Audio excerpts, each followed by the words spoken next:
Bonjour à tous. Gossan Dain. Vous l'avez remarqué, aujourd'hui nous ne sommes pas dans nos locaux habituels. Victor, où est-ce qu'on se trouve? On est chez City Chef. C'est notre premier sponsor. C'est un service de livraison gastronomique à domicile.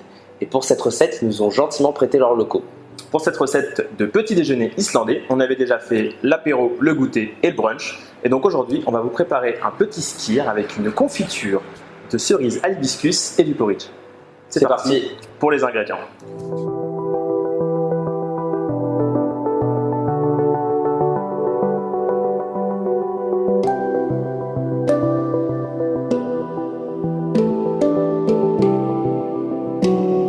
Cette semaine, on va s'intéresser au petit déjeuner. Alors, on va toujours reprendre à peu près les mêmes principes qu'on a pu voir sur les dernières vidéos. Donc, ça va être du skyr. C'est un fromage blanc, en quelque sorte, totalement spécifique à l'Islande, qui fait fureur à New York. Et on va l'accompagner de porridge, qui consomme beaucoup en Islande, mais aussi dans les pays anglo-saxons, Irlande, Angleterre, etc. Et là, on va amener un nouveau principe. On va contrebalancer le gras du yaourt et du porridge par une acidité. Et donc là, ça va être une confiture de cerises à l'hibiscus. On reprend le même principe qu'on avait vu sur la dernière vidéo, les mêmes couleurs.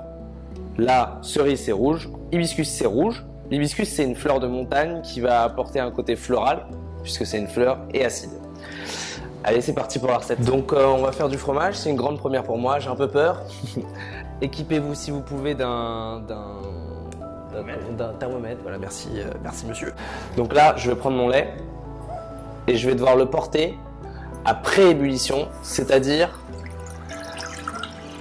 à environ 90 degrés. Il faut surveiller le lait sur le feu. Tout à fait, comme du lait sur du feu, j'ai envie de te dire. Donc là, je vais bientôt éteindre le feu. D'ailleurs, je vais éteindre maintenant, parce que là, il y a l'inertie, donc ça va continuer à monter. 90 degrés, on y est. Et là, j'ajoute mon petit lait. Ça commence déjà, vous voyez là? Donc ça c'est quoi comme phénomène? Bah là c'est la coagulation. Ça fait des morceaux comme ça. Ça fait des morceaux. Donc ça c'est ton début de yaourt en quelque sorte. On est dans une cuisine professionnelle comme vous pouvez le voir. Et que ça doit redescendre à 30 degrés, on va le passer en cellule. Comme ça on accélère le procédé. Et oui. Voilà, c'est La cellule de refroidissement, c'est un truc qui va descendre à moins 28 degrés, qui va aller nettement plus vite que si on s'amusait à le faire refroidir en extérieur ou dans un frigo, qui est à 7 degrés lui. Là, je vais le mettre en plaque, comme ça. Faut le mettre à plat le plus possible. Exactement, parce que c'est comme pour tout, ça va refroidir plus vite. Plus de surface. Exactement. Hey. Je suis, j'écoute ce que tu dis. Moi aussi j'apprends plein de choses, c'est très intéressant.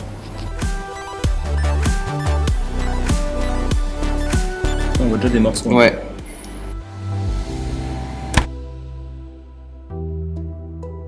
Donc maintenant on va mettre la présure, 3 à 4 gouttes par litre de lait. Donc là on a 1 litre, c'est parti.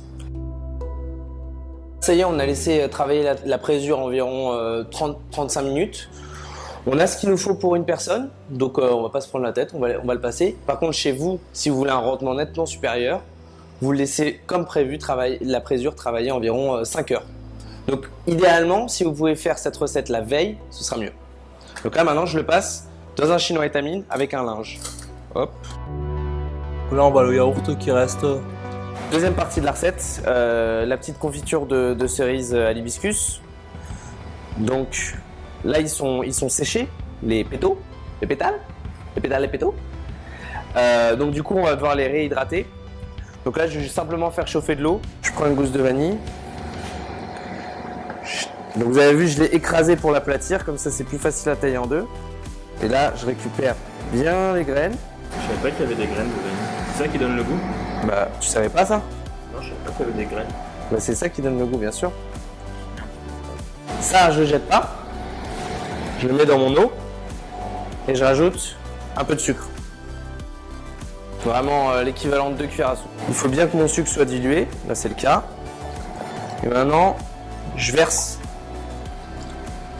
sur mes fleurs et vous allez voir la couleur que va prendre l'eau. Vous avez vu la couleur que ça a pris là déjà?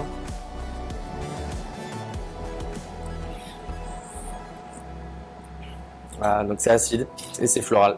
C'est tout ce que je veux. Petite compotée Le beurre. Non, mais je cuisine pas beaucoup au beurre. Hein. Vous aurez remarqué quand même depuis. Bon, là, j'en mets 2 copeaux, vraiment J'aime bien ta, pour le plaisir du geste. j'aime Mais bien ta vision du copeau.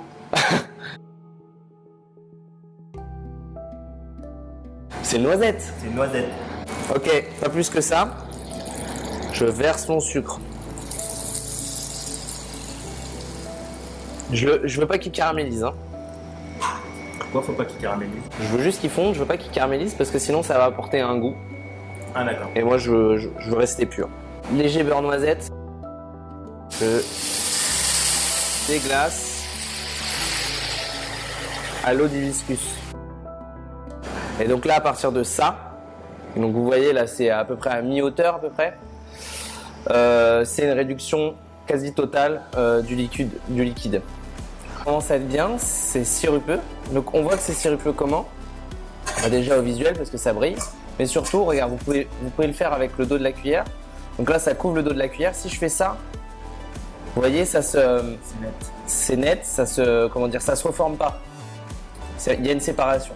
Donc ça veut dire que c'est suffisamment réduit. Et voilà. Et donc du coup, ça c'est une technique infaillible pour savoir si votre sauce, vous pouvez faire ça sur un jus de viande ou sur un sirop, il est à bonne texture. Donc vous voyez, le sirop, il devient nettement plus épais puisque le taux de sucre a fait que ça devient glaçant en quelque sorte. Donc là, c'est bien, moi ça me plaît. On s'arrête là, on laisse ça à part. Maintenant, on va commencer le porridge. Flocons d'avoine, donc là, il y a 40 grammes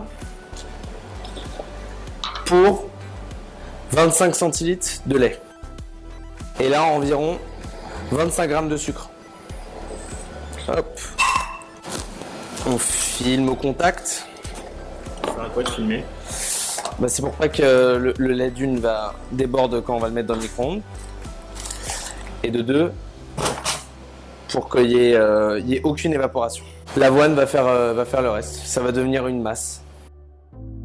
2 minutes 30 à 800 watts. Je sais pas si vous voyez, mais là, du coup, l'aspect du lait a déjà changé. Il y a déjà une osmose. Vous voyez que c'est devenu une vraie masse. Donc maintenant, on va le laisser juste reposer. Donc là, ça y est, on l'a laissé reposer. Logiquement.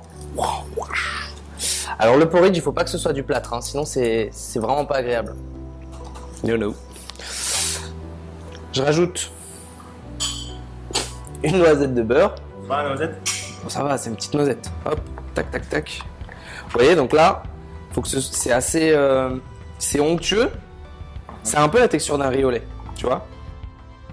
Et le porridge, pour lui rajouter un peu de fraîcheur, je rajoute un peu de zeste de citron, qui m'est si cher. Le zeste de citron, c'est la vie. Plus que le beurre. Et voilà. Bon, le citron, c'est pas forcément très islandais, mais on est encore en France, que je sache. D'accord. Donc, hop. Allez, c'est parti, on dresse. Terminé mon soir. Et ça, c'est un petit déjeuner islandais. Comment il est, Benjamin? Il est de... Bonne facture. Voilà, qu'on se le dise. On espère que cette recette vous a plu. La semaine prochaine, on vous fera découvrir notre rencontre au Jardin de Cocagne, le jardin bio en permaculture. Mais aussi notre rencontre avec Didier Massot, meilleur ouvrier de France boucherie, qui nous présentera ses viandes éthiques et responsables. Et nous, on vous préparera une petite recette pour un dîner tourné autour de la viande, à savoir si elle sera plutôt italienne ou allemande. En attendant, merci encore à City Chef. Allez les bleus. Et à très bientôt. Oh non! Laisse-la, elle est bien. Ouais. Elle est bien comme ça. Elle est bien comme ça.